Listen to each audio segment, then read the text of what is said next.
Hey there everyone, welcome to Tales and Text and welcome to another episode. And Mahabharata lovers, you're in for a treat because that's right, I finished the volume 6 of the critical edition of the BORI Mahabharata. Ooh, look at this. Isn't this cover just gorgeous? So, just for context, I have been actually analyzing the covers, and this cover has something really spectacular in its symbolism. Now, you'll remember, I believe it was in volume 2 or volume 3. When the Pandavas meet the Ajagara, which is the python, and the Ajagara is actually Dharma or Yama in disguise as a serpent, and the serpent actually kills all of the Pandava brothers, and Yudhishthira saves them by answering all questions about Dharma. And so the creators of the covers have decided to use a serpent's or a python's skin to represent the volume 6, because the volume 6 is all about dharma. It is about the dharma of kshatriyas, dharma of brahmanas, and what exactly is dharma, what exactly is morality in the context of a war, and is there anyone who is morally right or wrong. And the moment I cracked the code on this cover, it was just like poof, my mind was blown. And let me tell you, this particular volume was also super interesting. So let's dive right into discussing this particular volume, what stood out to me, and the just exploring volume 6 a lot more. All right, so let's get started.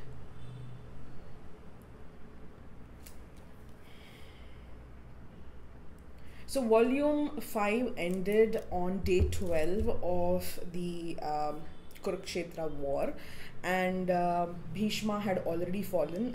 Mind you, he had not died yet, because Bhishma decides to wait till Uttarayana to actually give up his life. And Drona takes up the charge from day 11 to day 15 for the first 5 days. And in the previous review of volume 5, I did speak a bit about days 11 and 12 in that review, because those 2 days are included in the volume 5 of the book. Day 11 and day 12 are okay. There is not much that happens in terms of the war. Both the Pandava and the Kauravas, they are almost neck to neck. Drona has just taken the reins of war in his hands, and so he's just starting to build up that momentum and that pressure against the Pandavas.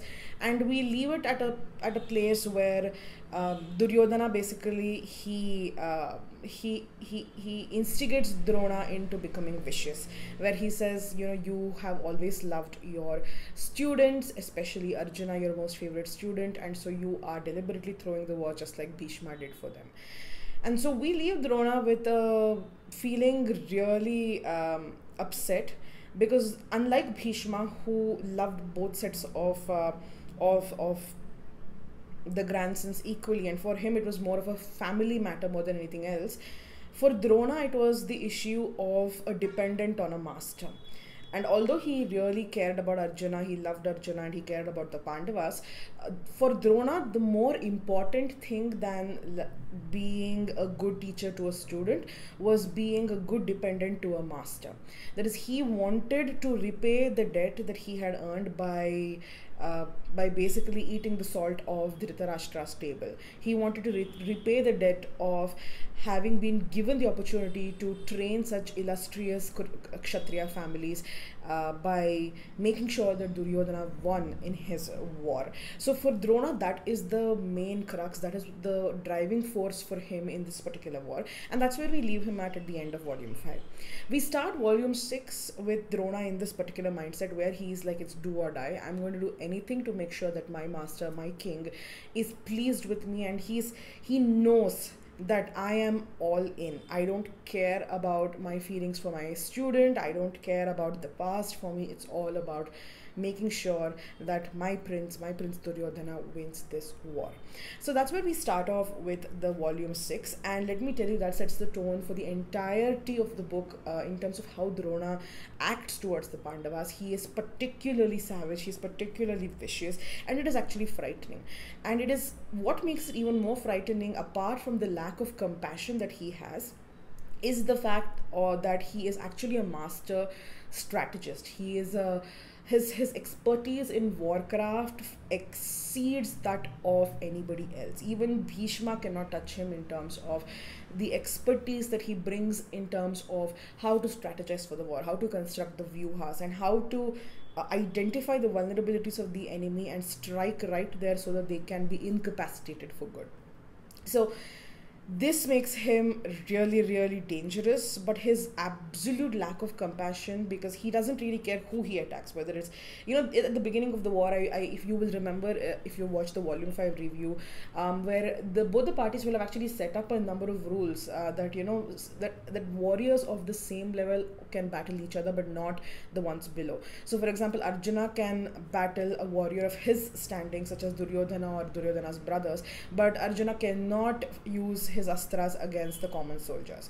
Similarly, a person like Drona, who has such a tremendous knowledge of even divine weapons like the Brahmastra, for example, cannot use these weapons against not just the common soldiers, even other warriors who do not have the knowledge of these divine weapons.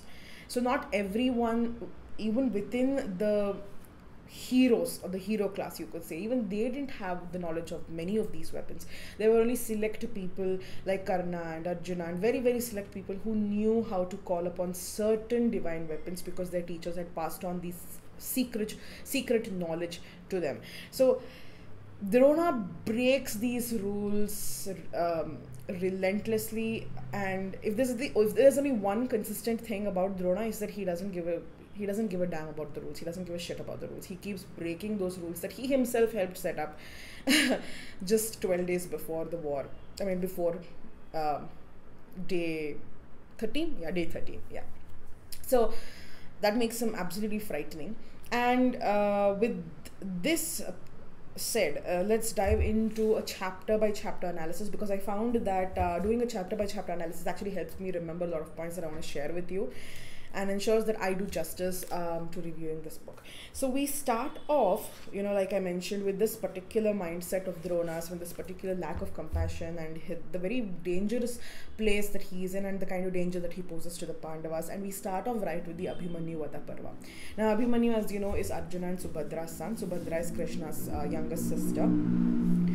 And Abhimanyu is actually a very great warrior, just like his father, and to a very large extent Arjuna teaches a lot of the things that he knows about weapons and warcraft to his son Abhimanyu.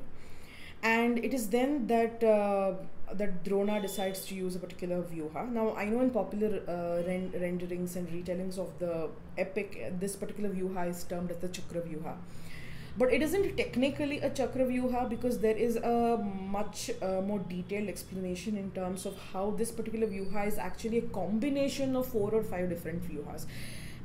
For example, there are a lot of different things that actually come up. Not just this, but even with the Jayadratha Vada Parva, which we will come to a little bit ahead. A lot of these vyuhas, they are not just a singular shape. Some of them are, but some of them are actually a combination of things. But they are called by a particular name because of the outer. If you look at it, like say for example, if you had a drone during those times and you looked at the picture with a drone, the overall image would look like that particular symbol. So a Chakra vyuha would look like a circle, a Padma vyuha would look like a 1,000-petal lotus. There was a Makara vyuha, which basically looked like, it's a mythical animal that is a cross between a shark and a crocodile, so it would look like that. So you have a combination of vyuhas, but ultimately there's a much larger like a picture that it shows. So Drona creates one of the most dangerous vyuhas that is there, and the thing about this vyuha is that it can only be destroyed from the inside out. So which means that the person who wants to destroy it needs to actually penetrate the vyuha and go in and then kill the warriors from the inside in order to disperse them. And apart from Krishna and Arjuna and Drona, only Abhimanyu is the only one who will have learned how to do this, except that, as you know, Abhimanyu only knows how to enter the vyuha, but he doesn't know how to, or rather he knows only how to enter the vyuha, but he doesn't know how to extricate himself from the vyuha. And he tells this to his uncles, and at that particular time the Trigarta warriors, Trigarta is a particular kingdom, they will have taken an oath that they will kill Arjuna or they will commit suicide. So they are called the Samshaptakas because and I believe I even mentioned them in the volume 5 review as well. So they decide to challenge Arjuna, and the rule of war is that if you are challenged by someone, you have to accept their challenge and you cannot just let it go. So Arjuna is busy fighting the Samshaptakas, and Yudhishthira tells Abhimanyu, you know, we'll be right behind you, so can you get in so we can follow you and we'll help you destroy it from within. And Abhimanyu says yes, but unfortunately, and as you know what happens next, if you're familiar with the epic, Jayadratha locks the Parva right after Abhimanyu gets in, and the rest of the Pandavas and the Pandava army are locked out. So Abhimanyu is the only Pandava who manages to get inside the Vyuha, and he realizes that he is doomed because there is no way he's going to escape out of this alive. So he decides to do his level best to kill as many warriors as he can, and he makes sure to help his father and his father's family in as good a way as he can, and ensuring that his death proves extremely costly to the Kauravas. And interestingly, you see this plan was actually Drona's plan all along. Drona says, I don't have the ability to beat Arjuna in an active warcraft, because although I taught him these rules, these weapons and the war tactics and everything, at this point Drona is 85 years old at this point. He says, I'm 85 years old, I'm long past my prime, I don't have that energy anymore, and Arjuna can easily kill me and capture you. So instead I want to break his spirit by taking away from him the son he loves the most, and when I kill his favorite son, his spirit will be broken, and that's when you can attack with the help of Karna and you can defeat the Pandavas. So Drona deliberately he plans for this particular outcome, this particular war tactic, keeping in mind the Arjuna's frame of mind and Arjuna's the way he thinks, and because he knows his students so well, and he knows how much he loves Abhimanyu as well.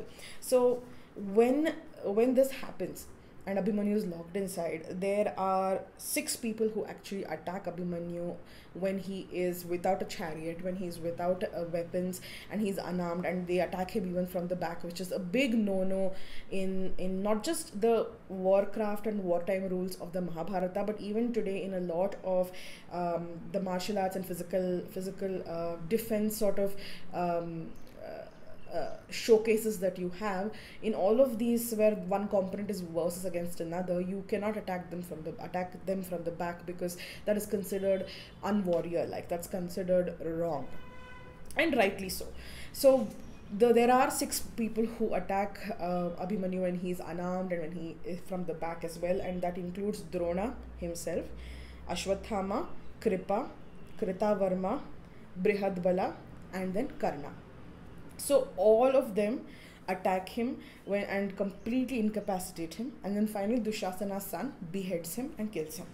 So in the Abhimanyu Vada Parva, you actually confront your very first dilemma of Dharma, where people who are supposed to be guarding Dharma, for example, Drona is supposed to be guarding Dharma, both as a Brahmana who is supposed to be the morality keeper of society, but also as the teacher, also as the commander of the war. He has a much larger scope to play than just gaining victory for his side. He's supposed to be the one who oversees and makes sure that both armies are keeping to the rules that they had decided at the start of the war.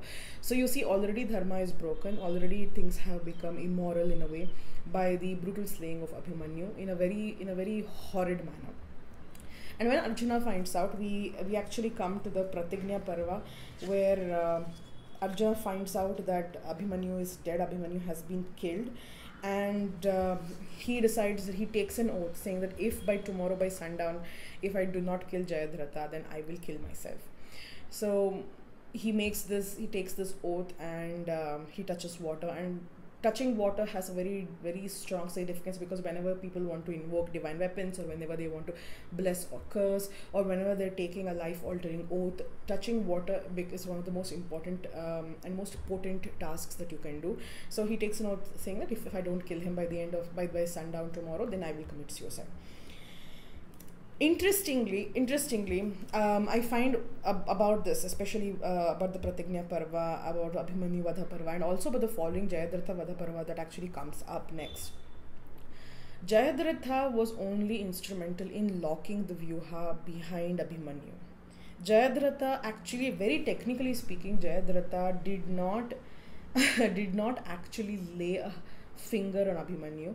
Jayadratha did not actually break a single rule of war during the fighting of the at Kurukshetra. Now Jayadratha is a shitty guy. Okay, if you remember, I believe this was in volume 3 or volume 4.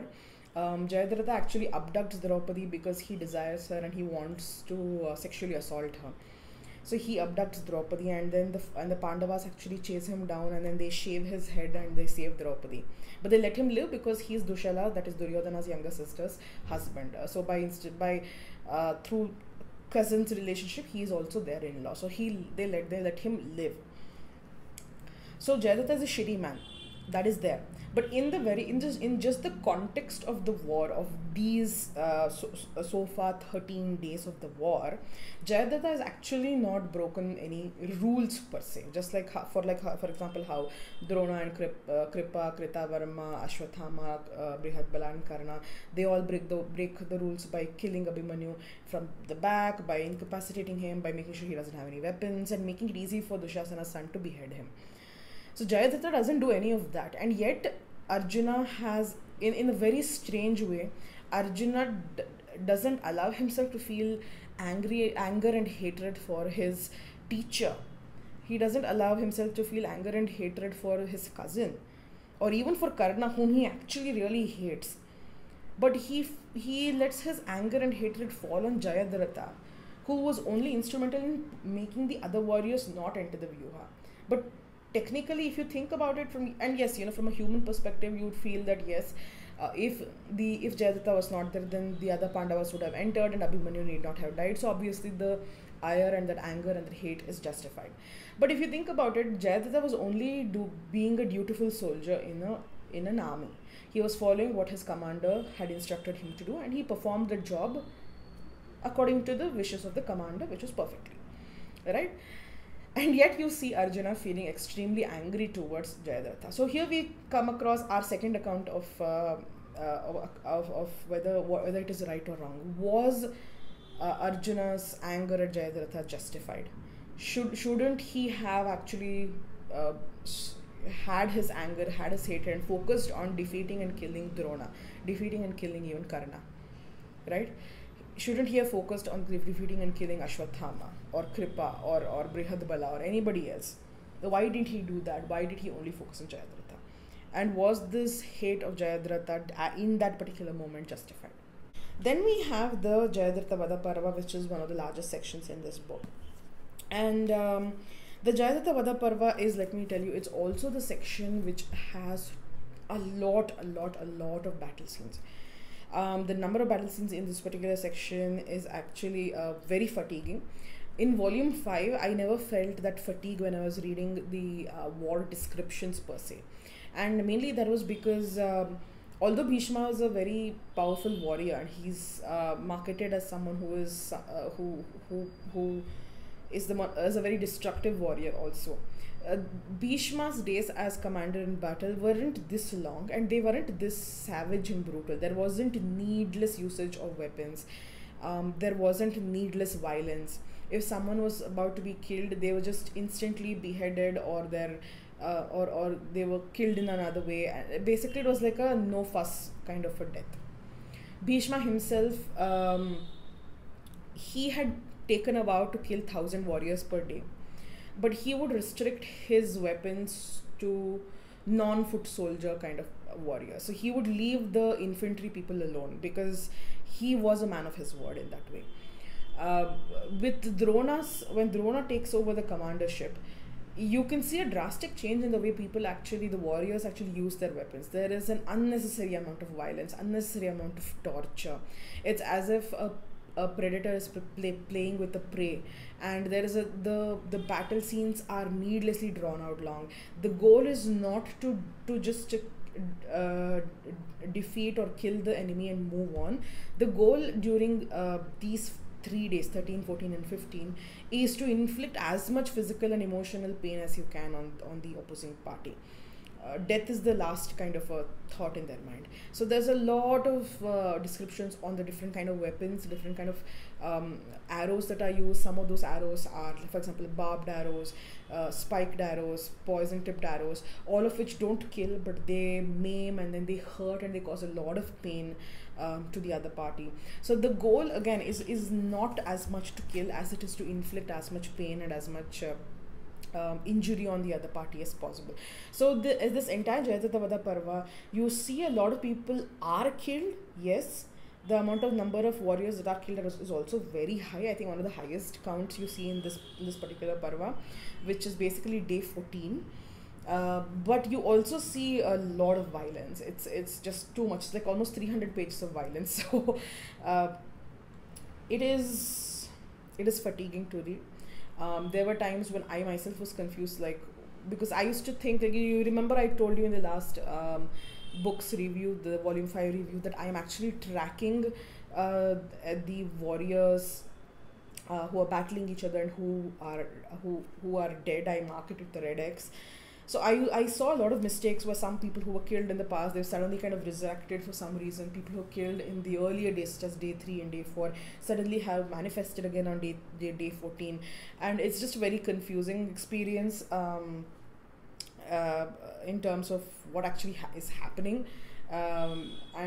Sometimes Bibek Dibra has caught those mistakes, sometimes he hasn't. So this particular section was just very mentally fatiguing for me to read, because it's just repetitive of battle scenes between people.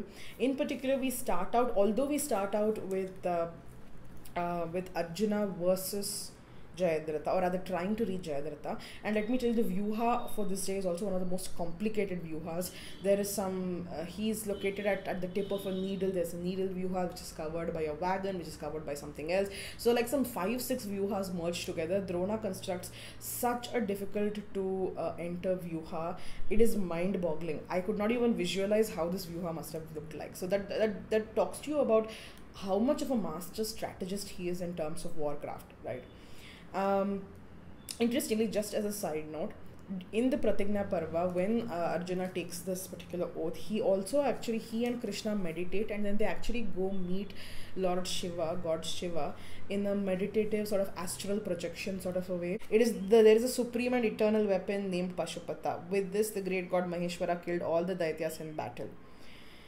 So then Krishna tells Arjuna, to kill Jayadratha tomorrow, you must obtain the knowledge from the god with the bull on the banner, which is the god with the bull on his banner is Shiva. So you need to pray to him, worship him, and you will get the Pashupata weapon. So interestingly, this particular weapon, the Pashupata weapon, Shiva doesn't give Arjuna an actual weapon. Like, for example, he shows him the mantra by using the Pashupata weapon, and Arjuna sort of memorizes it and he keeps it. And this is actually something that's important to remember, because divine weapons were not physical weapons that were handed out. Divine weapons, and I mentioned this in other reviews also, divine weapons were actually a lot like spells, and these spells were cast on your ordinary weapons. So an ordinary arrow, an ordinary sword, an ordinary iron ball could become a divine weapon if you cast the spell on that weapon, and then you use that weapon, it becomes a powerful magical weapon. So the Pashupata weapon is something that they obtain. And the Jayadratha Parva starts out with Arjuna trying to get access to Jayadratha, but Drona basically instructs all of his warriors, no matter what happens, you cannot let Arjuna reach Jayadratha till evening, because he has taken this vow that he'll kill himself if he can't kill Jayadratha. So you must make sure that this happens.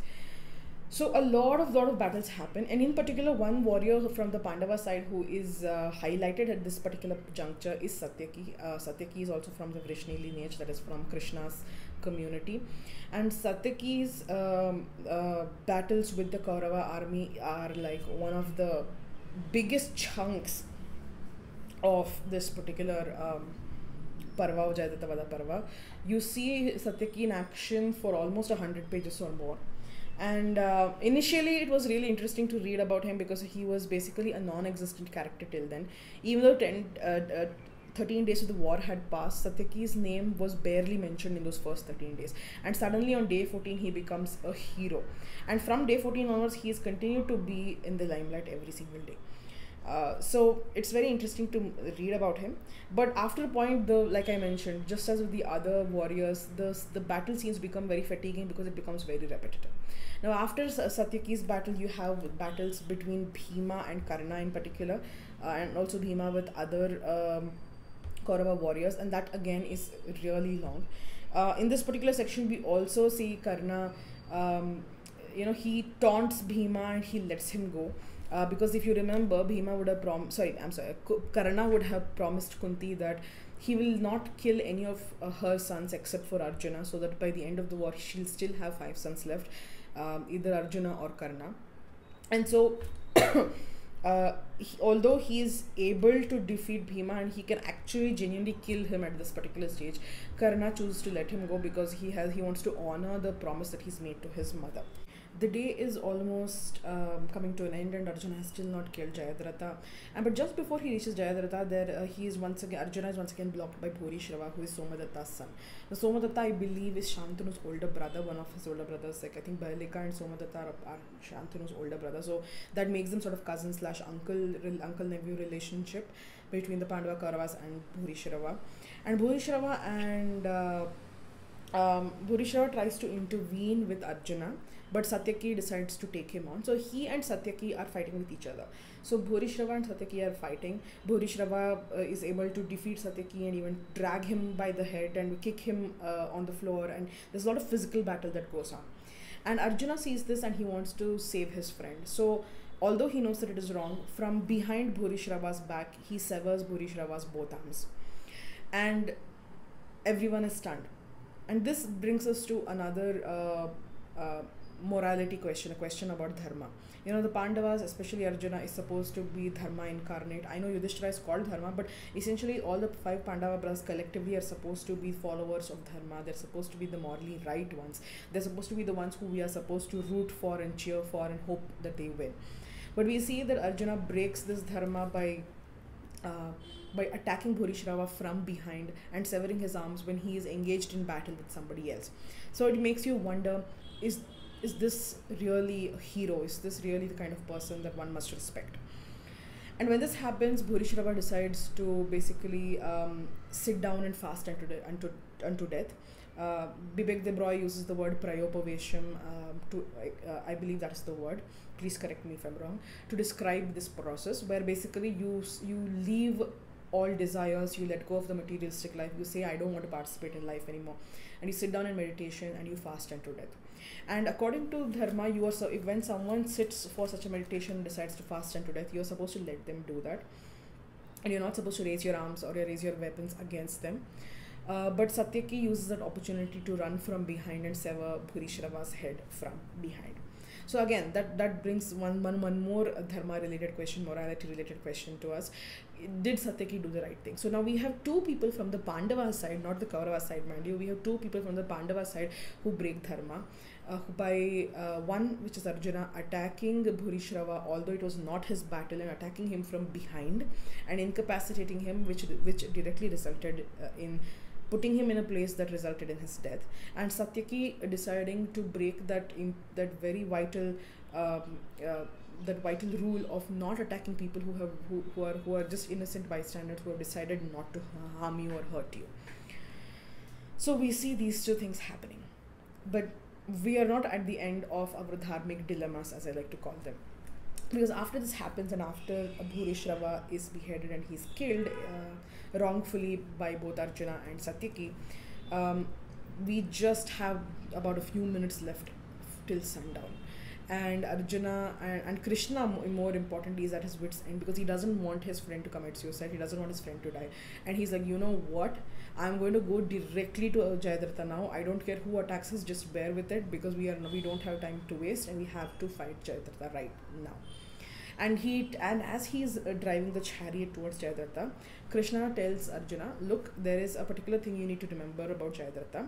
Jayadratha's father, Vridhakshatara is currently in the Vanaprastha ashrama, where he's actually like a sage, he's meditating. But when Jayadratha was born, he would have asked the gods for a boon, saying that if any person kills my son and my son's head rolls on the floor, then the person who kills him, or the person on whom the head lands, that person's head should also shatter into 1,000 pieces. So that's the boon that Vridhakshatara, Jayadratha's father, would have asked in order to protect Jayadratha and to ensure that he has a long natural life. So Krishna tells him, you know what, I have a way to kind of circumvent this situation. So when you are going to behead him, this is the direction. So he points out somewhere towards outside of Kurukshetra. That is the direction where Vridhakshatara is sitting in penance and in meditation. When you kill Jayadratha, I want you to use a weapon which will take his head, carry Jayadratha's head far away and make it fall on Vridhakshatara's lap. So that when it falls on Vridhakshatara's lap, the boon that is there will get activated, and because his beheaded head will touch his own father's lap, his father's head will be the one that will shatter into 1,000 pieces. Because remember, the boon says that it is, if the head falls on the person who used the weapon against Jayadratha, or falls on anybody else, the person on whom the head falls, that is the person who will die, because it is assumed that the person on whom the head falls is the one who's killed him. So unlike popular retellings, Krishna doesn't cause the illusion of darkness to me, or rather illusion of daylight. I'm sorry, I don't know what's wrong with me today. He doesn't cause the illusion of daylight to make Jayadratha believe that it is daylight, and so Arjuna, what am I saying?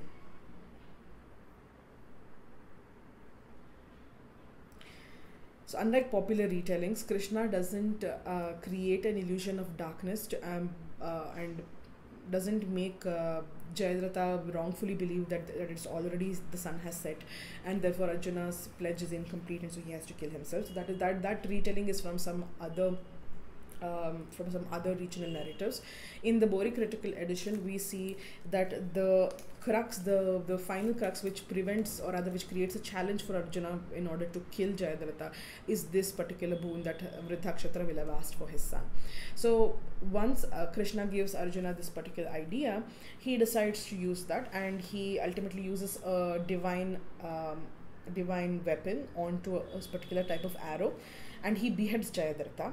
And this is when we come across our next Dharmic dilemma. When Arjuna beheads Jayadratha, he makes sure that Jayadratha's head goes far away and falls into Vridhakshatara's lap. Vridhakshatara, who is in penance, is startled awake from his meditation, and he looks down in horror to see his son's beheaded head lying there, and then his head and his brain and his head, everything just bursts into 1,000 pieces, and he also dies. So Vridhakshatara is also, who is an innocent bystander, who has nothing to do with the war, who has nothing to do with Jayadratha's involvement with the war, who has nothing to do with Duryodhana's greed, who has nothing to do with Yudhishthira's desire for kingship. He is killed. So this brings us another question of morality. Krishna himself suggested this means, and it was not, and see, from a religious perspective, it is easy to absolve Krishna and Arjuna of any blame and say that they are the gods, their job is to basically rid the world of evil. But if you look at it from a much more human perspective, what they did was actually wrong, because they've broken one of the cardinal rules of war, which is you should never attack innocent bystanders who have nothing to do with the war. Their enmity, their fight was with Jayadratha, but they killed Vridhakshatara, who was not only an innocent bystander not involved in the war, but who was meditating and who was in prayer.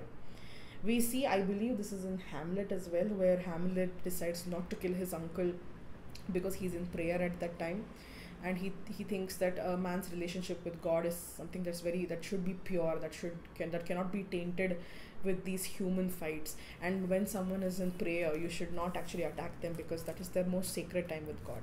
So you see Arjuna and Krishna both breaking that rule by killing Vridhakshatara. So that brings you another question of morality once again. Were they right? Is anyone a hero here? I mean, even when you assume Krishna to be a god, you wonder why he allowed an innocent person to die. And it was not because of for the not it was not nothing for the greater good. It was just to protect his friend Arjuna. So you have all of these morality related questions that come up when you read this particular parva.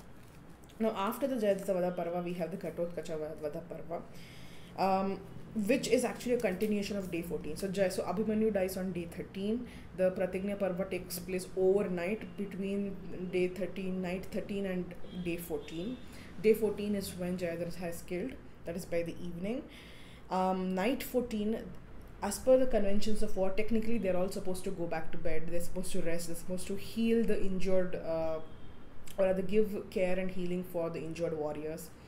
They're supposed to go send messengers to inform their respective allies in other places about people who have died and what's the status of the war. But on night 14, after Jayadratha is killed, and especially the brutal way in which he is killed, and how Vriddhakshatra is killed, how Bhuri Shrava was killed, tempers are flaring sky high. And both the Kauravas and the Pandavas are just out for blood. They want to just murder each other at this point. Duryodhana is pissed as hell, and he's extremely upset and guilty because just before day 14 begins, Jayadratha wants to leave. He wants to escape, he wants to go back home, knowing that Arjuna will kill him today. But Duryodhana says, and he promises that I will protect you and I'll make sure that you are alive and you make it through this war. Don't go, you are my friend, you are my in-law, you have to help me.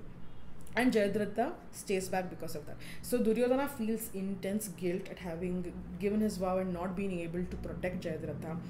And so he is brutal with Drona. He rips into him, he scolds him, he berates him, and he basically accuses him of saying that all of this happened because you allowed it. You deliberately created situations where Arjuna could do this. And Drona, as expected, is also angry, he's mad, and he's frustrated because no matter what he is doing, things just don't seem to be going his way. And so he decides, you know what, screw this, I am done following the rules, let's get brutal. If he wants me to be brutal to these enemies of his, I will be brutal to them. So that's when the Kauravas decided to just light lamps, that is fires, and just attack the Pandavas at night. And then that's when we come to night 14. We don't go to day 14. The next set of the war takes place overnight, from sundown to sunrise the next morning, night 14. And at this point, we actually see, because we know for a fact that Asuras are supposed to get much stronger during the night time, and Ghatotkacha, being a part Asura himself, is of course getting stronger and more powerful as the night progresses. And this particular section of the war, Ghatotkacha Vada Parva, is very nice because you also see the situation of tired warriors who are so sleepy that they're barely able to hold up their weapons, they're confused and they're hallucinating. So that aspect is just very beautifully explained, very beautifully brought out. We see that the story itself, in the epic itself, those internal feelings, those fears, because they've been fighting the entire day and they're just traumatized with the entire brutality of the fighting, and they're supposed to fight now at night too, when they just wanted to go have something to eat and just go to sleep. They wanted to just apply some medicines and just take a breather. They're supposed to fight in the dark. So that particular frustration, that fear, that confusion, that hallucinatory kind of, when you don't get enough sleep but you're really tired, you feel like you're sort of like not there in the right place. You feel very detached. I mean, if you've not slept for many hours, at a glance, you will actually feel this kind of, you go into this weird state mentally. So that actually happens quite a bit for both the Pandava and the Kaurava warriors. And so you see them really just struggling with the fighting, not able to hold up their weapons, attacking people from their own sides, confusing them to be the enemies, and so on. And this is when Ghatotkacha, he decides, I'm an Asura, my Asura army is is something that will definitely get stronger during the night. So let me help my father and his relatives by doing as much as I can in this battle. And we see a lot of descriptions about the Asura army as well. And it's very interesting because the kind of chariots they use, the kind of standards, that is flags they have, the kind of weapons they use are very different in a way from the Pandavas and the Kaurava armies. But also it's very interesting and kind of jarring, I would say, because from that whole indigenous, very unsophisticated weaponry and technology and chariots, you see a sudden description of where they are going in the chariot that seems to be very divine in nature and something that normal humans and normal human warriors have never seen or used in their lives. So it's a very weird narrative in a way when the armies of the Asuras are being described. But ultimately what happens in Ghatotkacha Vada Parva is there isn't a lot of human to human fights that take place. It's mostly Ghatotkacha versus the Asuras who are fighting for Duryodhana, and where he kills all of them and he emerges victorious. Finally, it reaches a point where Ghatotkacha he is basically decimating the Kaurava warriors by himself. He doesn't even need the army anymore. He's like that strong and that powerful because of course he is Bhima's son. So you can see this reflected in addition to his Asuric powers. So it reaches the point where Duryodhana basically orders Karna, you know what, there is nothing else like that we can do, except you are our strongest warrior now. You must go and take care of him. You must go and kill him. Interestingly, according to popular narratives, Duryodhana asks Karna to use the spear that Indra gave him in exchange for the Kavachas and Kundalas. But this doesn't actually happen in the BORI critical edition. Duryodhana never specifies that you must use the spear. He just says, you are our strongest warrior, you must go right now, because Karna is still kind of, like I said, he's sort of like on the back foot. Like, it's very confusing. Karna sort of is very confusing in this book because he is clearly dedicated to Duryodhana. He wants his friend to win. But his character is never really shown as, except for like maybe certain pockets where he is able to defeat the Pandavas. For example, when he lets Bhima go in the earlier Parva, he isn't really shown as someone who is really putting his all in the battle. Like, he isn't really shown as someone who is actually a great warrior like he's supposed to be. So it's a very confusing thing. And so initially Karna versus Ghatotkacha is a very mortal weapon kind of a battle. But in the end, because he sees that his army, Duryodhana's army, is just getting slaughtered by Ghatotkacha, and he actually feels compassion for them, he feels sorrow for them, he feels that, this is my friend, this is my friend's army, I am supposed to protect them. So who cares if Arjuna is able to be killed or not? I want my friend to live. I want my friend's army to get a chance to fight again. These are the thoughts that are going through his head. He's actively thinking. So he's the guy who basically tore off this shield from his skin and those earrings from his ears, and he gave it to God, saying, I want this spear because I want to kill this particular person. I want to kill Arjuna. Now here he's seeing that his friend is in desperate circumstances, and he's like, I don't care about my personal victories. I know that once I use this spear, the chances of me dying are very high. But I don't care because I care about my friend. I care about his army. So I am going to use the spear no matter what. And so even though Duryodhana says, no, you don't use it, use any other divine weapon, it's fine. Because Duryodhana ultimately wants to win the war. So he wants Karna to retain the spear so that he can use it against Arjuna. But Karna is like, no, you come first for me. I want to protect you. So he uses that divine weapon, Indra's weapon, in order to kill Ghatotkacha. And Ghatotkacha, seeing that this divine weapon is coming towards him and knowing that he cannot escape from it, no matter how much Asura powers he has, he cannot escape from this weapon because it is a weapon that belongs to the king of the gods. He increases his size to become an absolute giant, and he positions himself in such a way so that when this spear hits him, it pierces through his heart and it goes up into the heavens back to Indra. And Ghatotkacha's massive body falls onto the Kaurava army and kills tens of thousands of warriors simultaneously. So this is a very, very interesting Parva. Because this brings us to another dharmic dilemma, but not in a negative way. It's more of something that work asks you to consider. What is personal dharma versus collective dharma? What is our role? As you know, we have our personal ambitions. How much should we sacrifice the collective goal to achieve personal goals? And how much should we, so for example, Karna sacrificed his personal revenge against Arjuna in order to um, protect Duryodhana. Was this the right move? uh, it is very sweet as a friend doing one thing for another friend, but in a way, if you actually think about it, he basically ruined Duryodhana's chances at winning the war by using this weapon in order to protect Duryodhana. So what should he have done? In this one moment of compassion, he has essentially reduced considerably the chances of Duryodhana ever winning the war and of himself staying alive. Was this misplaced compassion? Or is showing compassion in such a setting a good thing, a morally right thing, or not?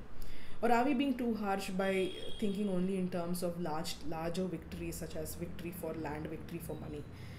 Shouldn't these moments of compassion be celebrated? Because we see, like I mentioned, Drona does not have compassion. He doesn't care. We even see that Krishna, Arjuna, and Satyaki are willing to do anything to win. In this one rare instance of compassion in this entire day 14, night 14, Karna has absolved himself in one way. I wouldn't say completely absolved himself, because he did kill Abhimanyu. He did murder Abhimanyu in a very wrongful manner, so that is something that he can never be absolved of. But he did show a rare moment of compassion that we know is going to backfire on him soon. So again, it brings up a lot of questions of what is right and what is wrong. Now, right after the Ghatotkacha Parva, you see Krishna in a very unflattering light. And again, I want everyone to really consider this without thinking of Krishna as a god, but thinking of Krishna as a man. Because when Ghatotkacha dies, Krishna is just like ecstatic. He starts hooting and shouting and clapping and dancing and singing. And Arjuna is shocked, and he starts weeping. He's like, this is one of our sons. How can you be so heartless and cruel to laugh in joy that he is dead? And so Krishna says, look, I am sorry you feel this way, and it is only natural you feel this way. But because he died, now Karna has used up that weapon, and which means that you can kill Karna and Karna will not kill you. So for me, your life is more important than Ghatotkacha's. So I am very happy that Ghatotkacha has died. So again, you see this such a beautiful example of another dharmic dilemma. For Krishna, Arjuna is more important and Arjuna's life is of more value, so he rejoices at Ghatotkacha's death. But is Ghatotkacha's death really worth rejoicing? Let's forget the fact that he is an Asura, and there is a inbuilt prejudice within the Hindu Hindu mythological narrative against Asuras. But he was working for the Pandavas. He gave his all, he gave up his life for his father and for his father's brothers. So is it really right for Krishna to be this happy at Arjuna's, or rather at Ghatotkacha's dying, and the prospect that Ghatotkacha took one for the team, so now Arjuna can live? So again, this is something that's really beautifully explored and which I really, really enjoyed. Now, after the Ghatotkacha Vada Parva, we have the Drona Vada Parva. Now, Drona Vada Parva starts off right with Drona killing Drupada and Virata. Interestingly, although the enmity between Drupada and Virata is something that is amped up throughout the book, we see vestiges of it right from book 1 to, I believe, book 3 ending. Also, we keep hearing of this. We keep hearing Drishtadumna and Shikandi talking about how much Drona and Drupada hate each other. And despite listening to all of this and reading all of this, Drupada's death is mentioned in just one line. It just says that Drona used 2 arrows, one for Drupada and one for Virata, and dispatched them to the land of the Yamad. So their death is just described in a single line. So which makes me wonder whether this whole enmity of Drupada versus Drona was built into the story, built into the epic at a much later date to add more nuance as to why Drona hates the Panchalas so much, or why the Pandavas wanted to create an alliance with the Panchalas. So in order to give the Panchalas more precedence, Because Draupadi, of course, although she is from Panchala, as a woman she doesn't play much role in the epic at all, except for those few moments where it's she kind of pushes the things along. Except for that, beyond that, the Panchavas don't actually have much value. So I believe, and this is my theory once again, I don't know if it's true or not, that the whole Drupada Drona enmity angle was introduced at a much later time, where it is initially, I believe Drupada would have been just a minor character in this epic. So in the Dronavada Parva, it's really interesting because at this point, the main thing that stands out to me is the way Drona was killed. Now we know the popular story of how basically the Pandavas lie, saying that Ashwatthama is dead, and how Drona is heartbroken and he gives up his weapons and he decides to sit in meditation, and that's when Drishtadyumna comes and beheads him. So this does happen a little bit like that, except there is a lot more context and a lot more things that happen before Drona dies. So Krishna advises Bhima, look, there is you have to make him stop. Otherwise he's going to end up killing all of us. And because at this point he's just vicious right now, because we have moved from day 14 to night 14 directly to day 15. There is no rest. So basically for more than 24 hours they've been fighting continuously, and everyone is tired and they're just sick of the fighting. And so Krishna says you have to make him stop, and the only thing that he loves beyond his job is his son. So let's tell him that his son has died and shock him enough that he will stop. So Bhima goes and kills a large elephant called Ashwatthama, and then he goes and tells Drona that look, Ashwatthama is dead, I myself have killed him, you have to stop. And Drona laughs at him and he says that, you know what, I don't believe it, because I know for a fact that my son is a better warrior than you. I have taught him more weapons than I have taught you. So I know that you cannot kill him even if you try. And so the battle continues. And then Krishna advises Yudhishthira, look, you have to lie. You have to tell him that Ashwatthama is dead, because you are the only person that he will believe. So Yudhishthira is like, again, now this is like a dharmic dilemma for him, right? He is someone who prides himself on never having lied, on never having misrepresented things. He wants to be this king who is untainted. And you see that he wants to kind of save himself. Rather, I would say himself in the sense that he wants to save his personal belief system. He wants to place that above the collective benefit. And so he says, no, I can't lie, I have never lied in my life. So he tries to convince Krishna to find another way. And Krishna is really frustrated with him. He's like, look, you have to think beyond yourself. All of these people have come here and they are sacrificing their lives for you to get the throne. And if at this point you refuse to do what is necessary as a king, as a future king, then all of their lives lost are for no use. You have basically sent them to their death for no purpose whatsoever. So ultimately Bhima says, you know what, he goes to Drona and says, if you don't believe me, you can ask Yudhishthira. And Drona says, yes, I will ask him, because I know that he is Dharma himself, so he will not lie. And Yudhishthira, even at this moment, although he has heard from Krishna the reason why he must lie, he basically mumbles in a way saying that Ashwatthama the elephant is dead. Luckily for him, Drona hears only the words Ashwatthama is dead, and he doesn't hear the word elephant. Luckily for Yudhishthira.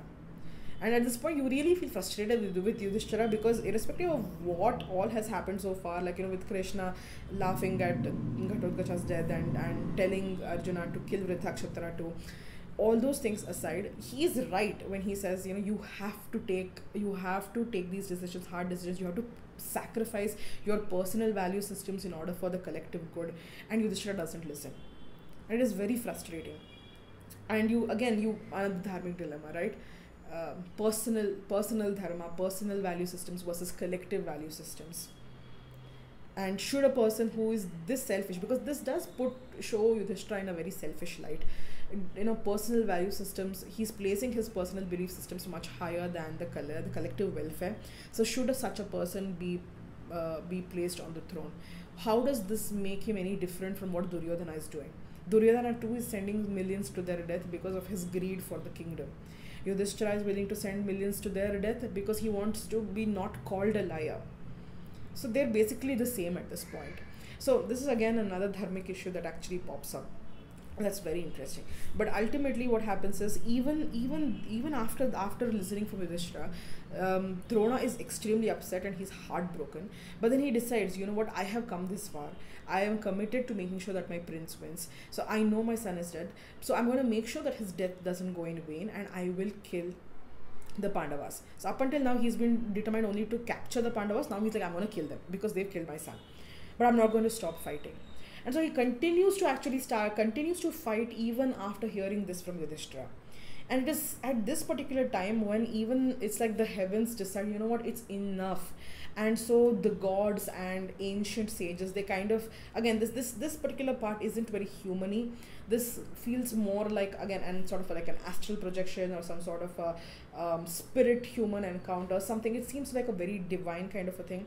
But even if you think of it from a very human perspective, I feel like the news of his son's death kind of brings up Drona's own conscience to the surface, which he has suppressed so much during the course of the war. So his conscience actually comes up to the surface, and he starts talking to him. Irrespective of what it is, he starts thinking about the fact that he has made these lifetime of decisions which have turned out to be wrong. He is supposed to be a Brahmana who is supposed to be a pacifist, who is supposed to be the keeper of Dharma, who is supposed to be the keeper of peace.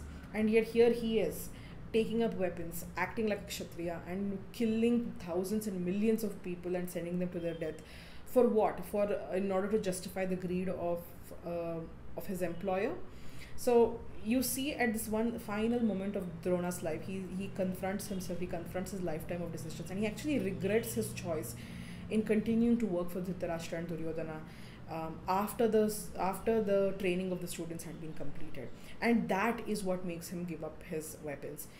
He comes to a point where he's having these discussions with the gods and with the spirits of the other sages, and I would pose this as he's having a discussion with his own conscience, and he realizes, my son is dead.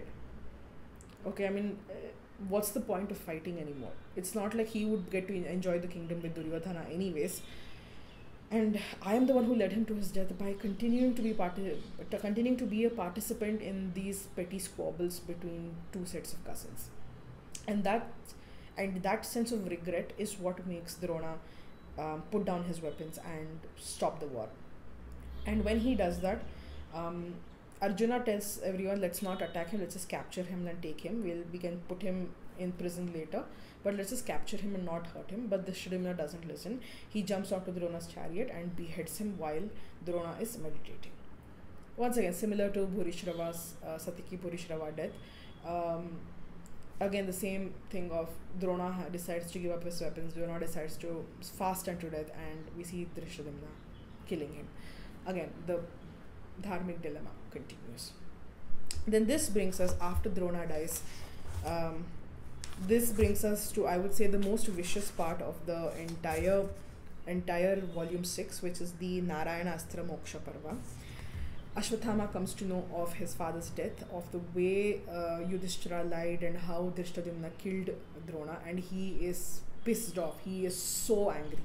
And he tells Duryodhana, I have the Narayana weapon, that is the weapon that was given by Vishnu. It is the most potent weapon, just second to the Brahmastra. And I will make sure that I will use this and I'll kill the Pandavas. And the way the Narayana weapon works is, once you invoke it and you tell the Narayana weapon, this is your enemy, the weapon will not stop until that enemy is completely annihilated. The only way to stop it, which is something that Krishna advises the Pandavas later, is that you have to basically give up your weapons and give up your desire to fight, even in thought and action both, and ask the Narayana weapon for forgiveness and say that I will not pick up my weapons again if you let me go. So Ashwathama is very pissed and he decides to unleash the Narayana weapon, and the Narayana weapon wreaks complete havoc on the Pandava army. An entire Akshauhini of Pandava's soldiers are charred to death because of the Narayana weapon. And in fact, the Narayana weapon is described in a way that it creates fires and really bright lights and very burning sensations. It actually feels a lot like a nuclear weapon. The way a nuclear weapon would, which we have seen, you'll have seen it on television, how a lot of these nuclear weapons are shown to react. And the Narayana weapon gives me a distinct feeling of working like a sort of like a drone, which is also like a, because drone, because it's actively tracking the Pandavas, because it wants to kill the Pandavas. It's actively tracking the Pandavas, and the way it affects, the kind of very fiery energy, bright energy, heat that it generates, the light that it generates, and the kind of how it burns people up and just annihilates them, boils their blood, everything. It feels a lot like a nuclear weapon to me. So this weapon has basically killed an entire Akshauhini of Pandava warriors. Krishna, like I said, advises them, let go of your weapons, lie down on the floor, and even in your mind, don't think of fighting the Narayana weapon. Ask for it to forgive you and move on. Everyone except Bhima does that. Bhima being the whole egotistical guy, and he's caught up in the strength of the war, and he goes and he's like, screw this, I'm not going to listen to you, I'm going to go fight this weapon. And he goes and tries to attack the weapon itself. And because of that, the weapon completely engulfs him, and it's to the point that he's about to die. At that point, Arjuna uses the Varunaya weapon, which is basically a water-based weapon the Varuna is ocean, so it's the water-based weapon, to protect Bhima. And he and Krishna both run and save Bhima's life. And that's when Bhima says, okay, fine, you know what, this weapon is something that I also cannot fight. So let's just let go of all of our weapons and just ask for it to move on. So they do that, and the Narayana weapon, it searches for people who want to fight it. There is nobody there. And then it disappears into the heavens. So the Duryodhana asks Ashwathama, can you invoke it again? And Ashwathama says, no, once you do it once, it cannot be invoked again in a lifetime. It has to be only in another lifetime, because that's the potency of this weapon. And after this happens, Arjuna challenges Ashwathama to a fight. And Ashwathama uses the Agneya weapon, and Arjuna uses the Brahmastra weapon. And they both keep fighting. And ultimately, the Brahmastra weapon destroys the Agneya weapon. Interestingly, it's not because the Brahmastra is, as expected, stronger than the Agneya weapon. The Agneya is Agni's weapon. This particular reason is given more from a morality perspective, where Vyasa explains to Ashwathama later, and for some reason Vyasa is wandering the grounds of Kurukshetra. I don't know why. Again, this particular section, like I said, the Narayana Astra Moksha Parva has a lot of descriptions that just seem very out of place, that just don't fit into the overall narrative of the Kurukshetra war, the overall volume 6 itself. Because there are too many divine interventions, there are too many things that are happening that just don't seem plausible, like a sage just wandering around on the battlefield and not a single arrow has afflicted him. So it doesn't make sense, right? So he explains to Ashwathama that it is because you used this weapon in a very petty way, because the Narayana weapon and the other divine weapons, they're not supposed to be used for petty reasons. They're supposed to be used only as a last recourse in order to protect yourself and your loved ones in the most extreme of dangers, when there is no other way for you to save yourself. But it's not supposed to be for petty revenge and petty vengeance. What Ashwathama did was use the Narayana and the Agneya weapons for taking revenge for his father's death, which Vyasa says is considered petty, and therefore the weapons do not work for you as well as they should. The Narayana weapon worked because Narayana weapon itself is very powerful, but on the whole, both the weapons did not perform to their complete maximum ability because you used it for petty revenge instead of actually for a legitimate reason. So after this, what happens is Vyasa goes ahead and actually there's an entire section of about 30 pages where he describes Krishna's god, Krishna as an avatar of Vishnu. And there are stories, the last 30 pages also include the stories of Shiva and Parvati, and how Ashwathama is also a part of Shiva. That is, a part of Shiva has been reborn as Ashwathama, and that's why he is so powerful, and how he must actually do good and stop doing this sort of petty battles with other deities, because he is supposed to be above these kinds of human petty feelings and caprices. So listening to this, Ashwathama decides to withdraw from the battle, and he says, I'm not going to use those divine weapons again unless absolutely necessary. So I'm going to go away. And Ashwathama returns to his camp and tells Duryodhana, let's just call it a day. We have been fighting continuously for more than 36 hours or so, and let's just take a break and take care of our wounded warriors and come back the next day. And the Pandavas heave a sigh of relief, because because now finally they can rest up after such a long time of fighting, and they don't have to fear Ashwatthama's wrath in the form of those divine weapons. So that's where we are right now. That brings us to the end of volume 6. This was a long video because this book was very long in terms of, not in terms of pages, in terms of the content that is stuffed inside it. There is a lot of discussions that we can have about dharma, what is right and wrong. And at the end of volume 6, we actually don't we don't have a clear understanding of who is right and who is wrong. In fact, at the end of, even I would say till the end of volume 5 also, you could have said that, you know what, the Pandavas still have a moral high ground when you compare them to the Kauravas. But in the volume 6, you can see that the Pandavas and the Kauravas are equally bad, they're equally immoral, they're equally doing things that are wrong. So, and it makes you wonder, like, at this point, honestly, whether Duryodhana wins or Yudhishthira wins, it's the same thing, because they're both resorting to wrongdoings in order to gain a kingdom and riches and land. So now that volume 6 is over, volume 6, take a look. I still love this cover so much. I have started volume 7.